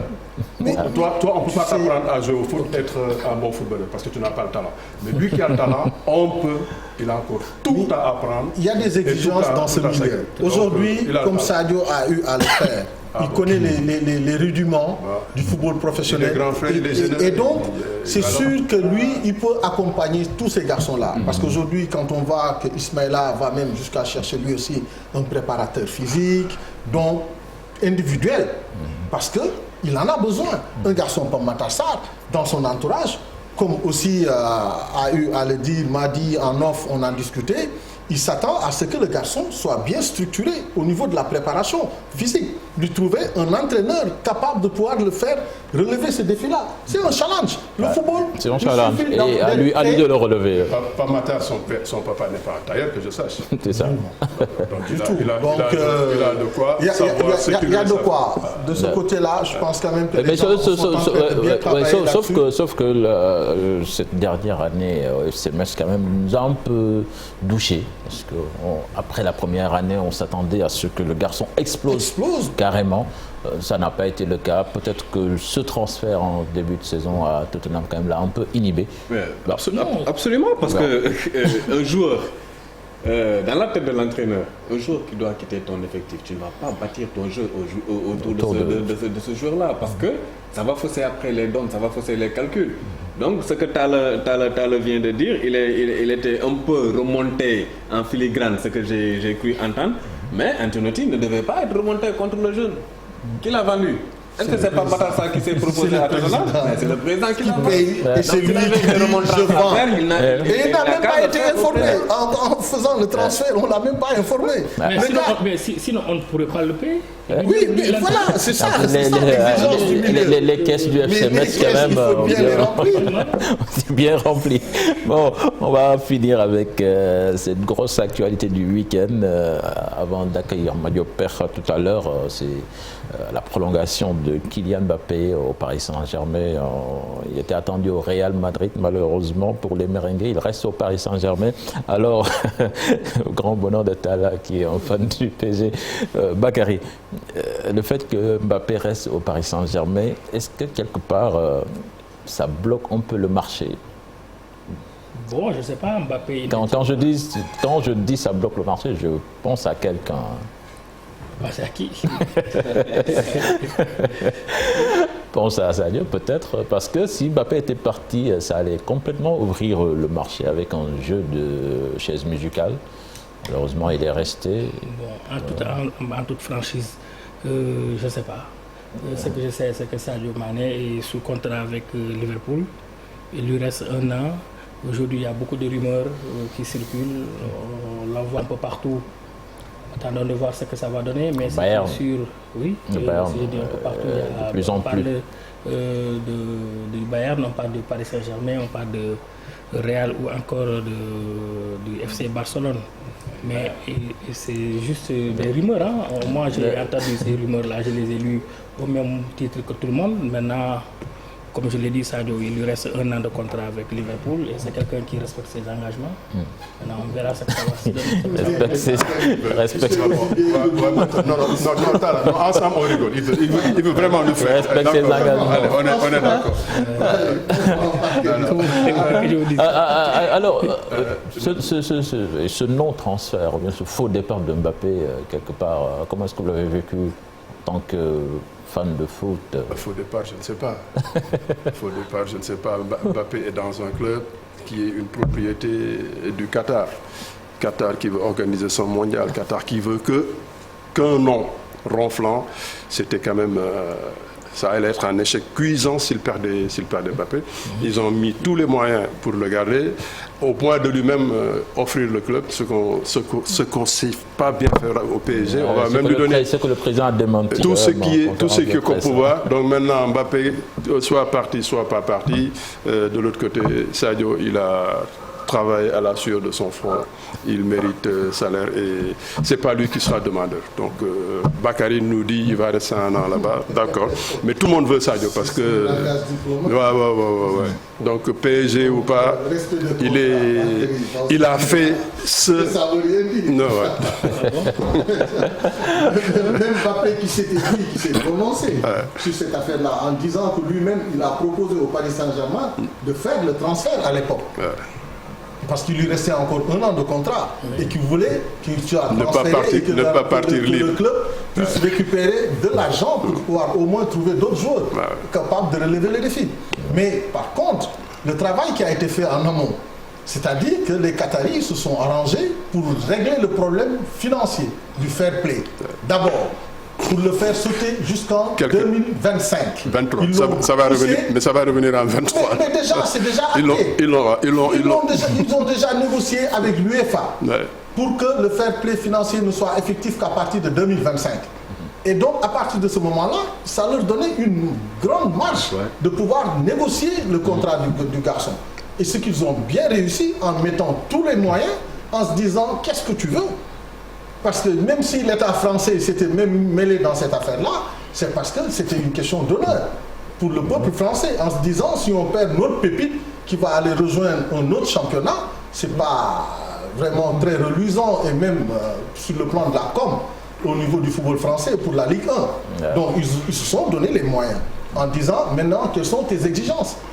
Et le garçon a demandé ce que Leonardo parte, que ce soit le projet qui soit ficelé autour de ma personne et que maintenant c'est à lui de demander les joueurs qu'il voudra au moins avoir à ses côtés. Là, un échec cuisant du côté du Real Madrid? Non, pas un échec cuisant. C'est vrai que en fait, est-ce que le Real avait les pouvoirs de décision? Tout ce que le Real pouvait faire, c'est de l'offrir une montagne d'argent pour pouvoir l'amener et un projet sportif. Khaled dit que le Real a offert plus d'argent. Un projet sportif. Aujourd'hui, le PSG lui a donné cette garantie de ce projet sportif-là. Ok. Est-ce que maintenant, c'est tout simplement une affaire de club? Je ne le pense pas. C'était une affaire d'État même. Il paraît même qu'il y a Macron qui l'a appelé pour lui toucher quelques mots parce que n'oubliez pas que Mbappé est un produit marketing. Aujourd'hui, tu sors Mbappé du football français, il y a qui? C'est le vide. Donc, Pogba est en train de s'acheminer petit à petit vers sa retraite. Griezmann compensait le nouveau Zidane. C'est comme Luciol, c'est le jour et la nuit.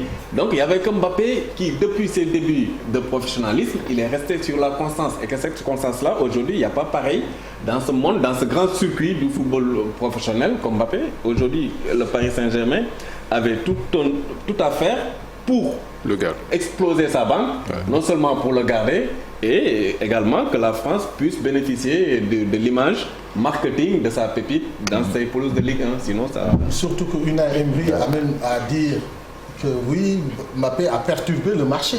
Absolument. Parce qu'il s'attendait à ce qu'il se décide plus tôt pour que les gens puissent faire leur marché, sachant... C'est la question que j'ai posée à Bakary. Comme ça.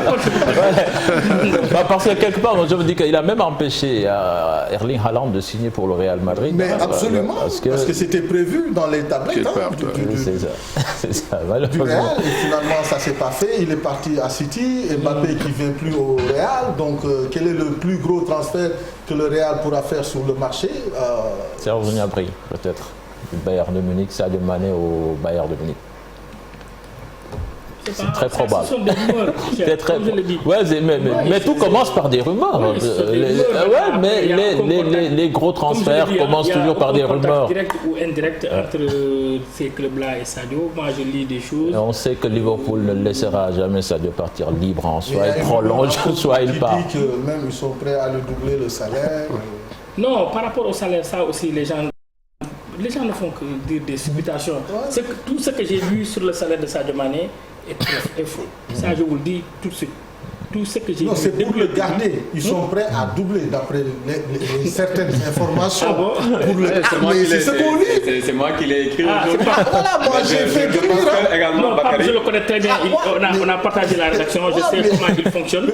Je sais qu'il a des. On a lu et on s'en tient à ça. Oui, mais après, vous avez lu, vous êtes consommateur, c'est vrai. Oui. Moi, je suis rédacteur en chef. Oui. Je suis journaliste. Je m'occupe de Sadio, je sais de quoi je parle. Donc si je vous dis une chose, ne le prenez pas avec non, du tout. Donc je connais bien Pape. Ce matin, je le dis tout de suite que j'ai lu ton article du matin. Je sais comment il fonctionne. Il est très rigoureux. Mais des fois aussi, tu adoptes à merveille la langue de bois. Dans ce dossier-là, je vous dis, dans ce dossier-là, ce n'est que rumeur. On verra comment ça va. Mais je ne pense pas que la presse anglaise, qui est réputée très funeuse, très rigoureuse, puisse donner des potins. Non, ça aussi je veux vous dire. Il faut être très prudent. Moi, je pense que toi personnellement, vous personnellement, vous êtes 2 fois plus crédible que ces journalistes dont vous parlez. Attention. Si on n'a pas assez de temps certainement, je vais vous raconter une anecdote vite fait. En 2018. Sadio a prolongé son contrat au mois de novembre 2018. Mais ça a été validé, ça a été officialisé au mois de janvier. Donc, le jour de la validation, il y a quelqu'un qui s'appelle Pierce, c'est un journaliste anglais qui travaille pour Liverpool News. J'étais dans la rédaction avec Pape Amar. Le journaliste en question écrivait que Sadio Mané c'est fini, il ne signe plus, il n'y a pas d'accord entre ses agents et le joueur. Or, le joueur avait signé il y a 2 mois. Et je savais que dans 2 heures, l'article serait mis en ligne. Pape Amar, quand je rentre dans le bloc, dans le dossier du jour, je vois qu'il a écrit. Je dis, tu rejettes ce papier-là, ça ne va pas sortir. Je dis pourquoi? Je dis, parce qu'il y a trop d'incohérences. Mais puisqu'il a crié avec le monteur, je dis, Papa Amar, nous sommes dans 30 minutes, dans 1 heure de temps. Tu rentres là où tu étais. Dans 30 minutes, je dis pas dans 35 minutes. 15 minutes avant, je dis pas dans 15 minutes, je reviens. Avant de revenir, il voit Sadio Mané signer son contrat. C'est pour vous dire attention. Mais c'est un seul cas. Hein? Non, c'est pas un seul cas. Mais par exemple, Bakary, The Sun. Comment ça s'appelle? Liverpool Echo, qui est très bien. Je parle de Liverpool Echo. Je te parle de Liverpool Echo, oui. Non, peut-être c'est le journaliste, parce que même au Sénégal, on est plusieurs journalistes. Oui. Mais il y a des gens qui sont très rigoureux dans ce qu'ils font. Il y a des gens qui, d'après on dit, ils te font un papier extraordinaire. Et surtout qu'en mercato, tout peut changer à la dernière seconde. Hein. Parce que c'est l'offre qui conditionne la finalité. Surtout dans cette série de mercato. Mais dans ce dossier-là, Pape, je vous avoue que jusqu'au jour où nous parlons là, il n'y a absolument rien. On attendra samedi, après la fin. Après. Non, on ne sait pas. On ne sait pas, de toute façon, il lui reste 1 an de contrat là-bas. De même que ça là. Ça, c'est pas un problème. 1 an de contrat ou 2 ans de contrat, franchement, ça, c'est un discours diplomatique que tu es en train de nous mettre là. Non, ce qui est sûr, c'est qu'après la finale, Inch'Allah, il y aura des négociations. C'est le football qui est comme ça. C'est du business. C'est de l'économie. Des gens vont proposer. Il y aura des mouvements dans les clubs. Ça, c'est évident. Sadio Mané, il fait partie des meilleurs de ce monde, du football. Aujourd'hui, il ne peut pas être mis de côté. dans les négociations des transferts, qu'on le veuille ou pas. Tu peux être discret, machin, parce qu'aujourd'hui, ta position te le donne. C'est normal. Mais nous, aujourd'hui, on va parler, on va supputer, on va dire des choses. Je veux dire que c'est ça le milieu du foot. Voilà, merci les amis. C'était un plaisir de vous avoir sur ce plateau. Tala, tu vas rester avec nous. On va libérer Hassan Bakary et Lamine pour accueillir Madio Père pour l'actualité des courses épiques. C'est pour tout de suite.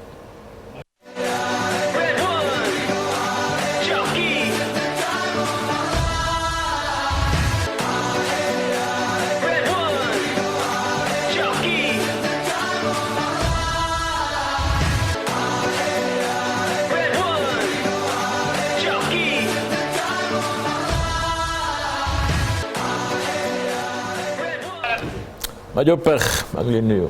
waaw Diaw maa ngi leen nuyu di nuyu sama grand di nuyu téléspectateurs yi cette année yëpp Diaw. tey yéen a ngi woon ci seen démb plutôt yéen a ngi woon ci seen 13e journée. waaw démb ñu ngi woon ci 13e journée amoon foofu ci hippodrome Ndiaw Macodou Diop bu Thiès kaay mu nekkoon journée boo xam te ne journée ordinaire la ñuy wàcc nag grand prix yu bëree bëri kenn ku ne xam na ni démb la ñu am 13e journée.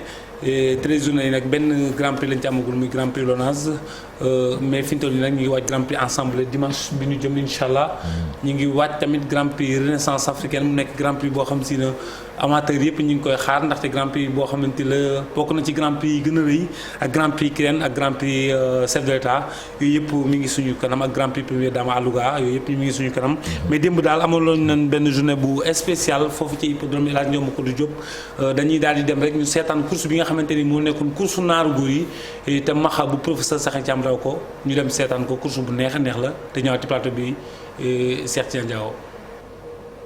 moo génn mooy Lat Fatim daa mel ni moo génn Lat Fatim a génn. Lat Fatim génn na monté par Fallou Diop Lat Fatim suivi de Ndiouga Fall Lat Fatim génn Ndiouga Fall moo ñëw pour deuxième position. troisième position dafa mel ni Maxa Fall fa ne jamono moo fa nekk ah. deuxième position Dalinkor. Dalinkor moo cinquième position Maxa sixième position Amine moo fa ne wax nga dëgg. oh li mu génn bari na jamono li mu génn bari na Lat Fatim li mu leen génn bari na Pape Sall. Lat Fatim génn na Fallou Diop ak wàllu Ndiouga Fall ci topp. picc bu rëy génne Fallou Diop. waaw jamono mooy troisième position. quatrième position Dalinkor. cinquième position Amine ñu ngi romb di dem 1150 rek la ñuy daw Lat Fatim génn na Fall mi ko bàyyi buy jàpp. ndax distance bi wóor na Fall dafa man kanam de. kanam daa man kanam. bu laxasoo gars yi ñàkk ko de. daa man kanam de. te ki nga xam ni mooy Dalinkor. deuxième position bi. Dalinkor ngi ñëw dëgg la. Dalinkor ngi noonu di ñëw. jege si na. mooy jamono mi ngi jege si. jamono mi ngi jege si dëgg la. Maxa Fall nga jege si.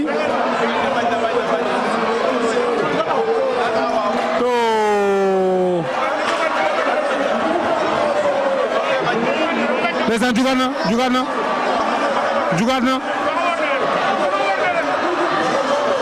Maxa Fall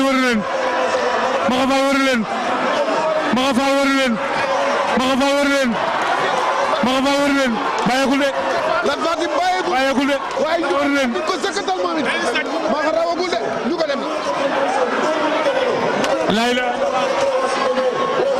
la ilaha illa bi kursu Maxa Fall génn na mais dawal nañu Amine attention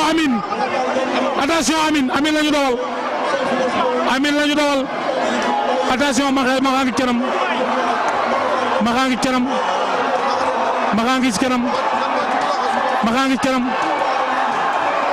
ngi kanam attention bàyyeegul ma jóg ba léegi de Lat Fatim bàyyeegul ba léegi ñëw na mi ngi jubal ci dëgg la Maxa ñëw na Fatima ngi ñëw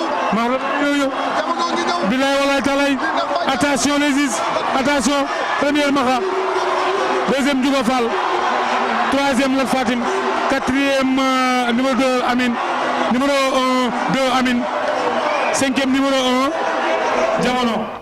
Diaw première Maxa bu Maxa Fall mais Maxa bu professeur Sakhi Thiam moom moo jël première course bu neex a neex waaye nag jockey bi nga xamante ni moo ko waroon di Pape Gningue moom tamit dékk nañ ko suñu micro bi mu dawee ba teer wax nañu ci fas bi nga xamante ni moom la waroon waaye tamit ki nga xamante ni mooy Alé Diagne nekk écurie La Saint-Louisienne moom tamit dékk nañ ko suñu micro mu jàngatal nu 13 journées yi nga xamante ni def nañ ko waaye mu jàngatal nu tamit écurie bi nga xamante ni mooy écurie La Saint-Louisienne nekk écurie bu mag a mag boo xam si na Maître Souleymane Diagne mu nekk boobu ba ñu déglu leen te ñëwaat ci plateau bi.